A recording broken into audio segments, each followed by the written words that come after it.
We're only a few weeks away from Mario Tennis Fever, and the marketing cycle is in full swing. Nintendo recently dropped an overview trailer for the game, giving us a bunch of new details about it. And it's safe to say, the game looks to be shaping up into what may just be the best Mario Tennis game we've had yet. Since it was an overview trailer, it's pretty thorough in explaining the details. But that doesn't mean there isn't anything to take a closer look through. So, of course, you know what that means. Ahoy folks, and welcome to another Toon Tris analysis. Ritz, grab that magnifying glass, because it's time to analyze everything we can to find what secrets, details, and more there might be here. So kick back, grab a snack, and enjoy this analysis of the overview trailer of Mario Tennis Fever. As a reminder, if you haven't seen my first analysis, make sure to check that one out too, as we'll mostly be covering the new and updated info here. First off, let's go over everything about the characters. This overview trailer reinforces that there are 38 total characters in the game, which is the most in series history. And we even get a good look at the full character select screen this time around. First, let me just say, this menu is clean. It is very nice to see a bunch of charming character renders that are actually made for the game getting used for this selection screen, rather than a bunch of old, reused renders like we saw in Aces. Seriously, the difference between these two menus is like night and day. Last time, we had 19 playable characters completely confirmed, with speculation bringing the number up to 36. That was between the babies seen in Adventure Mode, characters with sponsors and ads, and every character from Aces coming back. Well, as it turns out, my speculation ended up right. Every character from Mario Tennis Aces has come back, with the exception of Fire Piranha Plant being swapped to a normal Piranha Plant, and all 5 babies being playable, including the overall debut of Baby Waluigi, and 3 more characters, all of which were, surprisingly, part of my original predictions. Wiggler, back from Mario Power Tennis, and Nabbit and Goomba, both of which are newcomers. Honestly, I'm pretty surprised I got that. Anyway, our 38 characters are Mario, Luigi, Peach, Daisy, Rosalina, Pauline, Wario, Waluigi, Toad, Toadette, Luma, Yoshi, Bowser, Bowser Jr., who, thankfully, is no longer stuck in a clown car, Donkey Kong, Boo, Shy Guy, Koopa Troopa, Magic Koopa, or Kamek, Spike, Diddy Kong, now playable for the first time in his updated redesign, Chain Chomp, Birdo, Koopa Paratroopa, Petey Piranha, Piranha Plant, who, as we mentioned, is replacing the Fire Piranha Plant from Aces, Boom Boom, Blooper, Dry Bowser, Dry Bones, Baby Mario, Baby Luigi, Baby Peach, Wiggler, back from Mario Power Tennis, and complete series newcomers Nabbit, Goomba, Baby Wario, making his first appearance out of Yoshi's Island DS and Dr. Mario World, and Baby Waluigi, making his overall debut appearance, nearly 26 years after Waluigi's debut appearance in Mario Tennis on the N64. So it only feels right for his baby form to show up here first. Now, that may be all 38 characters confirmed, but could there be more? This random button down here is 4 icons wide. Theoretically, 4 more characters could fit here, and the icon could be moved down another row and centered. This would bring us up to 42, although in a different screen, we can see that a number of players UI goes down there. So it seems unlikely that this layout would change. With how 38 is the marketed number, I think this would be all the characters. But we could always see more later on, with free updates or DLC of sorts. However, in some ways, there may actually be more than 38 characters after all. Early on in the trailer, we can see a light blue Yoshi, and near the end of the trailer, we can see a special blue Luma. This is the light blue Luma that runs the Luma shop in the Mario Galaxy games, commonly named Lumily. This design also gained a lot of popularity after it appeared in the Super Mario Bros. Movie. It looks to share animations and sound effects with the main Luma. And since I've been really slow with putting this video together, we've gotten a new Japanese commercial for the game with new footage of Lumily confirming they are indeed a playable character. So it seems safe to say that alternate costumes will be in the game this time around too. We can likely expect alternate colors of characters, like more Yoshi colors, as well as possibly for Koopa Troopa, Koopa Paratroopa, and Shy Guy. So, all the alt colors from Aces. Alternate costumes may exist for similar characters from Aces too, like the standard outfits for the Mario Brothers, Wario and Waluigi, standard outfits for the babies, since we see them in a cutscene, tennis-themed outfits for a bunch of characters that don't have them by default, some of which could even have alternate colors and designs. And a different question, could Luma have more alternate costumes than just Luma Lee? Maybe we could see other colors of the standard Luma as well, and the Hungry Luma too. Look, I gotta isolate this one out. My channel mascot is Ritz the Luma. Clearly, I've got a bit of a bias here, so I've gotta speculate about these little stars. But seeing a Luma get an alternate costume is a great sign, and it gives me hope that we may see a lot more in general. What about some other potential alts? Maybe different colors for Birdo, different kinds of Goombas and Piranha Plants? Since we've seen a bit of Galaxy influence in this game, what about a Bombu alt for Boo? In fact, now we've seen some gameplay from demo kiosks in Japanese stores, confirming more about these costumes. Not only is Luma Lee completely confirmed to be an alt for Luma, but we can also see costumes for Yoshi, Shy Guy, and Koopa Troopa. This demo roster only has the first 18 characters, so it likely doesn't include every costume option in the game. There's one last detail about the characters that I want to go over, and it comes from the Japanese website. At the bottom of the character page is this, which roughly translates to, as you progress through the game, the characters you can use will increase. Rather than suggesting there may be more characters after all, I think this means that not all of the characters will be available from the first boot up of the game, meaning that many of them will need to be unlocked over time. Perhaps by playing through the adventure mode, winning tournaments, playing trial towers, and other various modes in the game. We can also see every character's stats, type, and details on the Japanese website, although you'll have to translate it for the finer specific details. But it does confirm that every character has their own unique attributes, just like in Tennis Aces, some of which seem to be exactly the same. For example, Luma's says that shots are better if the ball is hit right after it bounces, which was true back in Aces as well. While there may not be more than the 38 characters, this is a solid roster, especially if we factor in alternate costumes, and every character having some sort of unique trait. Next up, let's take a look at all of the Rackets. This overview trailer confirms once again that there are 30 Fever Rackets in the game. In the first trailer, we only saw 12 of them, but now we can say we've gotten a good look at most of them. So let's run through each one that we know, and what they do. First is the Flame Racket, which is this fire racket depicting a lava bubble that we've seen a few times now, including with Peach in the initial trailer. But now we know it's officially named the Flame Racket. This one sets fire to the court where the ball lands, and drops more flames around the central one. Then we have the still currently unnamed Goop-covered racket. I covered this Mario Sunshine themed racket in the previous analysis, but we finally see it in action this time around. When the ball hits the ground, it splashes goop around the area, taking up at least a third of the court. If a player steps in the goop, it looks to slow them down and reduces their HP. We can also see a screenshot of Mario knocked down in the goop. I would guess this means he missed the return shot, and then was hit by the goop spawning in. We also see from the Japanese website that the ball loses all bounce when it hits the goop. Next we have the Ice Racket, Mini Mushroom Racket, and Shadow Racket, all of which were covered entirely in the previous analysis.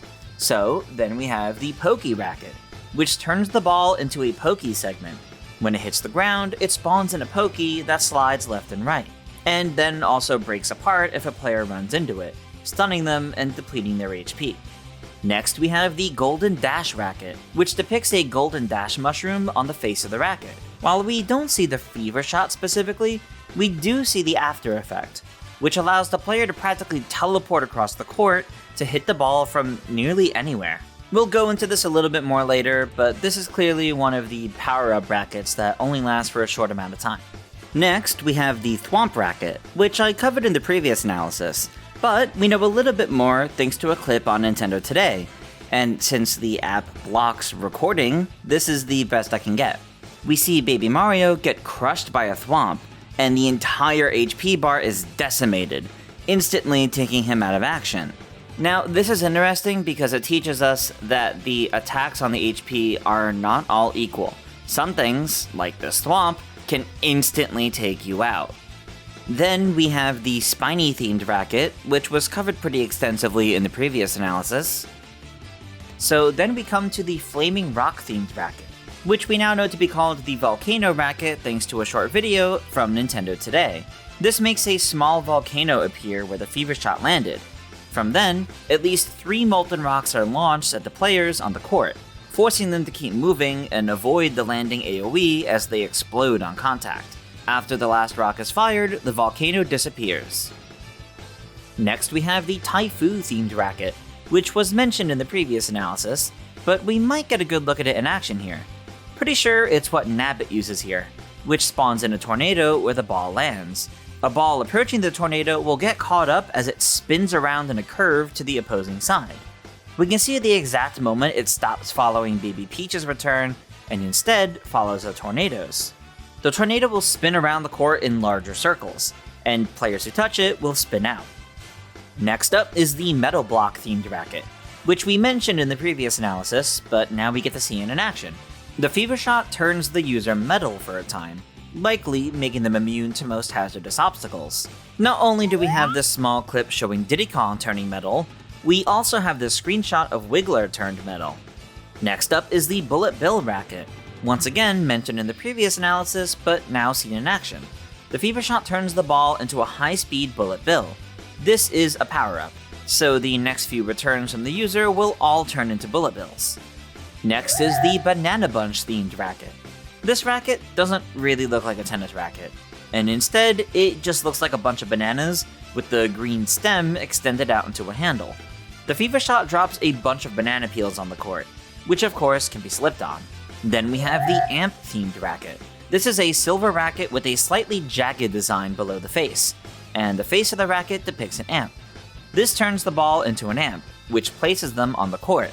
When multiple are on the same side, they will connect with electricity, making for a dangerous hazard to stun and hurt the player. Next we have the Purple Typhoo themed racket. It looks nearly identical to the Typhoo racket, but the colors are different here, instead looking more purple. We don't really get to see it in action much, so I'm not entirely sure how it would differ from the normal Typhoo racket. Although, we see a few rackets in this game that seem like repeated ideas, so maybe they're just a few variants in general. Next is the Shova themed racket, themed to the Shova enemies from Mario Wonder.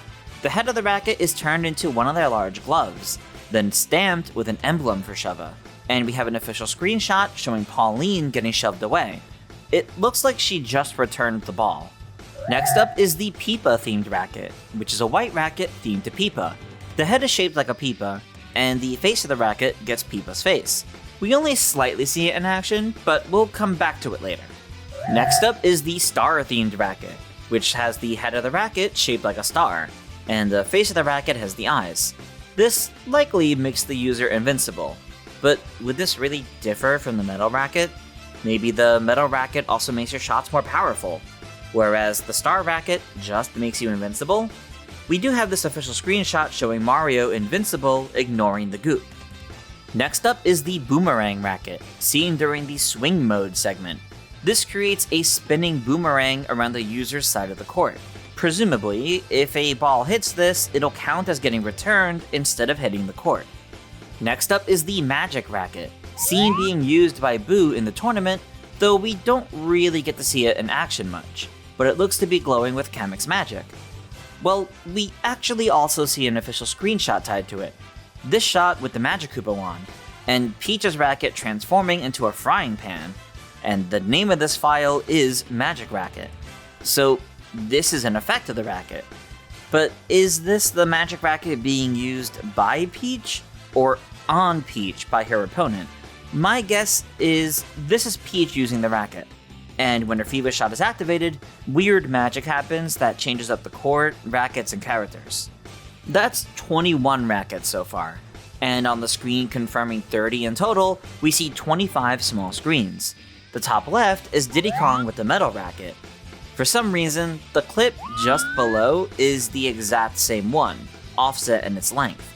This is the only repeated clip in this set of 25. So it's actually 24 different clips here. To the right is the purple Taifu racket being used by Pauline. Blooper returns the shot before it bounces, so the purple tornado appears back on Pauline's side. It's hard to say if it'll actually do anything different than the white tornado from the short clip though. Next is Baby Waluigi using the star racket. We can see the exact moment it does make him invincible, but we don't really see how this changes the behavior much. Then is Mario using the Poke racket. Behind the Fever racket tab on the right is Shy Guy using the Shadow racket. Next is the repeated Diddy Kong Metal racket clip. Next is Baby Luigi using a Fire Flower racket, which we can also see on the Japanese website. This racket is designed to look like a fire flower, and even has one on the face. This powers up the user to throw fireballs whenever they hit the ball for a short time. The fireballs carry over to the opponent's court and can hit them. Behind the top of the 30 is Luigi using the Flame racket, based on the effect on Peach's side of the court. Next is Pauline using an Ice Flower racket.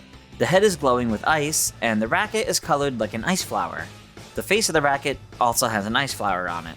There's a different clip that shows the same behavior as the Fire Flower racket, but these ice balls can freeze the opponent, as we see with Toad. Next is another fire-themed racket used by Daisy. It seems similar to the Flame racket in design, but it's not identical. And the effect of the Fever shot is different as well. It also doesn't look like the Fire Flower racket. So this one's a bit of a mystery still. Next up is the Spiny racket used by Baby Wario. And then the lightning-themed racket used by Waluigi, which has the whole racket head look electrified, and even has a lightning emblem. And we get a better look at it on the Japanese website. This makes lightning strike where the ball lands, and touching the lightning and its surrounding area will stun opponents. Behind the 30 looks to be the Golden Dash racket clip from earlier. So next is Baby Mario using the Mini Mushroom racket. And then we have Bowser using a new Frozen racket. It looks like the Flame racket, even depicting a lava bubble, but it's blue and icy, and we get a different look at this near the end of the trailer, used by Rosalina. It has a similar effect to the Flame racket with its launch of smaller projectiles, but these ones are ice instead of fire. Next, we have Blooper using a Charge and Chuck themed racket. We don't really get a good look at what it does, but it might make the ball bounce really high up. There's this screenshot of Diddy Kong with the football, and I have to imagine it's because of this racket. So maybe it summons footballs to avoid his obstacles. Next, we have Spike with the ice racket, then Goomba with the Taifu racket, then what looks to be Wario using the Goop racket, then Pauline using the Amp racket, and down here we have Peach using the Peepa racket, and we can confirm what it does is make Peach transparent. What would the benefit of this power-up be? Even more invincibility? What would set this apart from the Metal racket and the Star racket?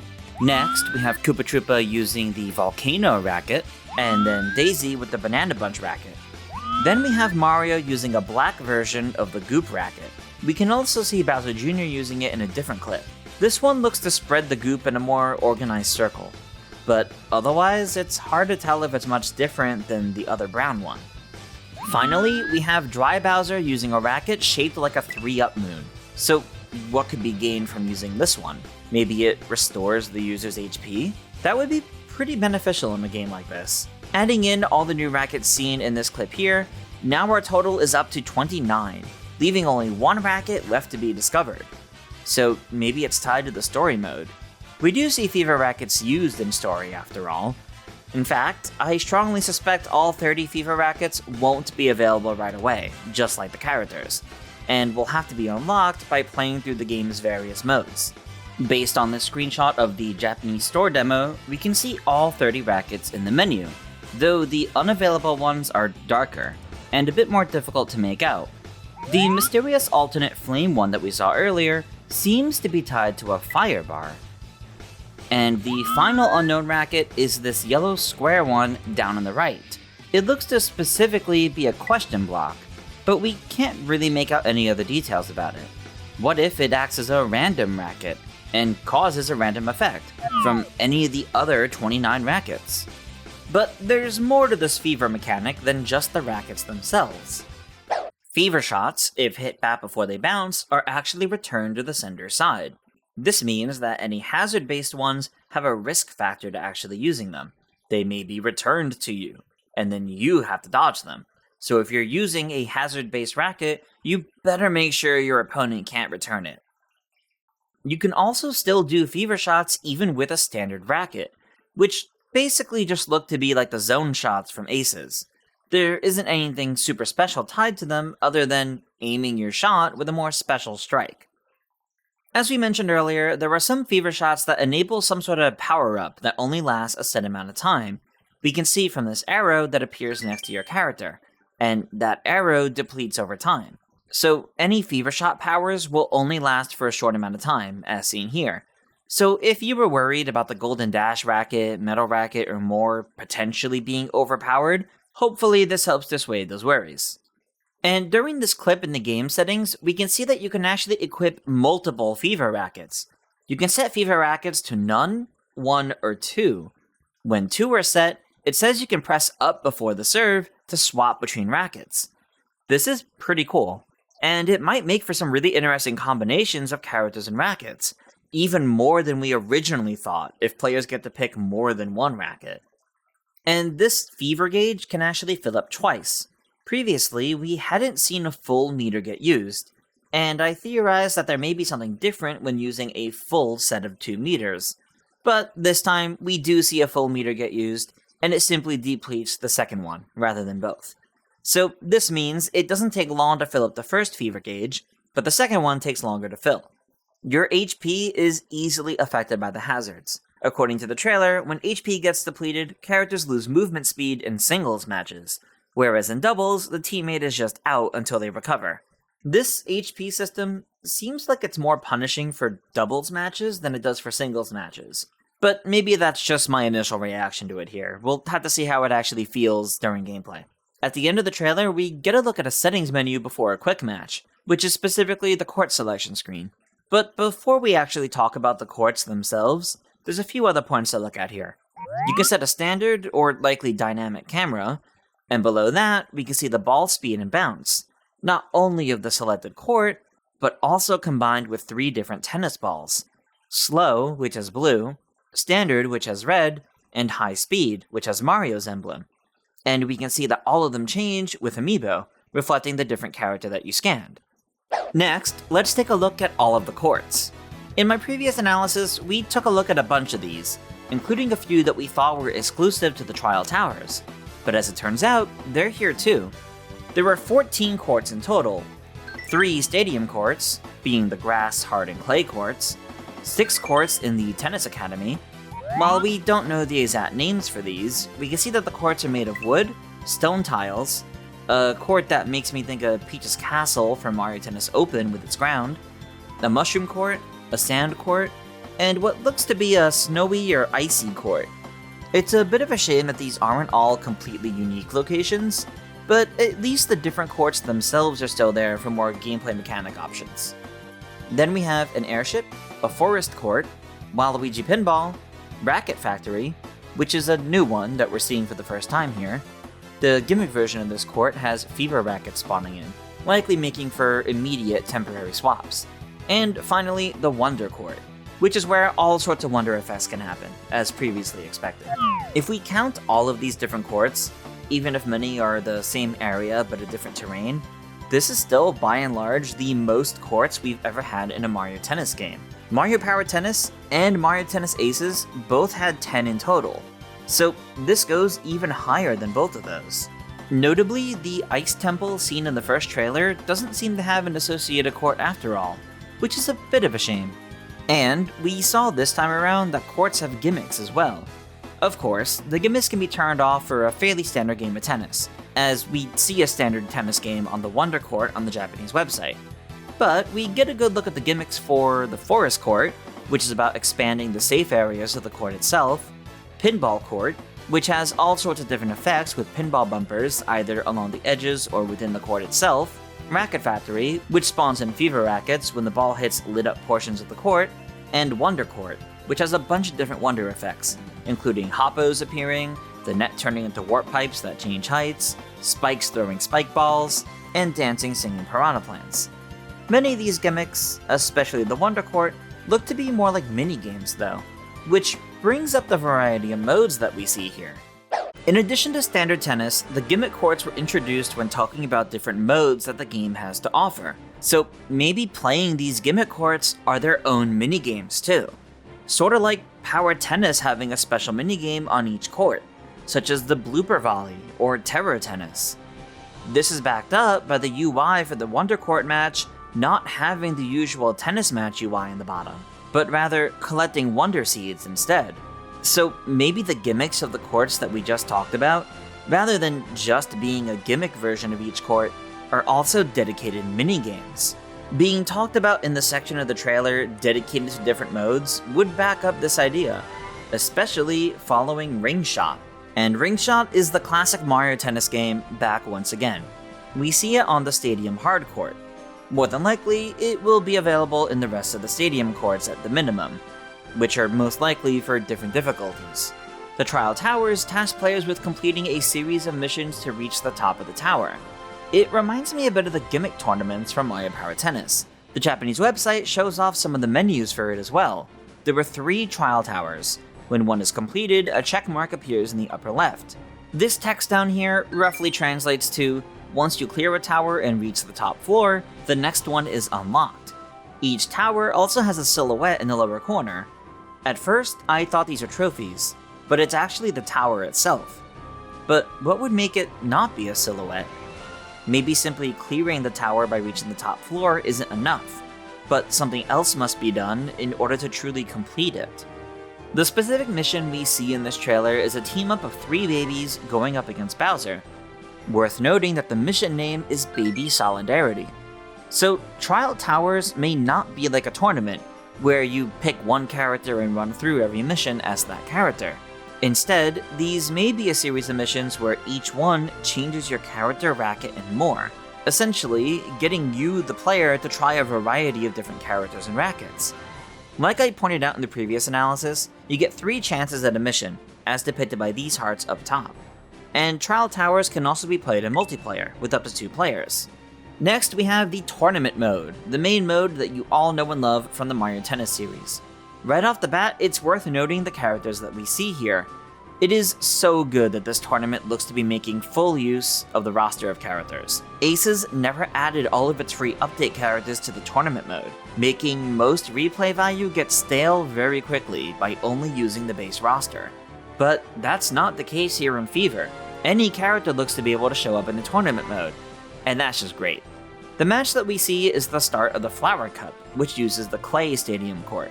Presumably, the Mushroom Cup will use the Hard Stadium court, and the Star Cup will use the Grass Stadium court. But will there be more beyond these 3? Ones that'll use more than just the Stadium courts? There is also an online mode, but the overview trailer goes into it pretty extensively, so I'm not really going to touch upon it here. So finally, that brings us to the Adventure mode, which I went over extensively in the previous analysis. And this overview trailer primarily builds off of what we already knew before. So continuing, meaning if you haven't seen that original analysis, make sure to check it out for more on this adventure mode, this time around we get to see a bunch of bosses.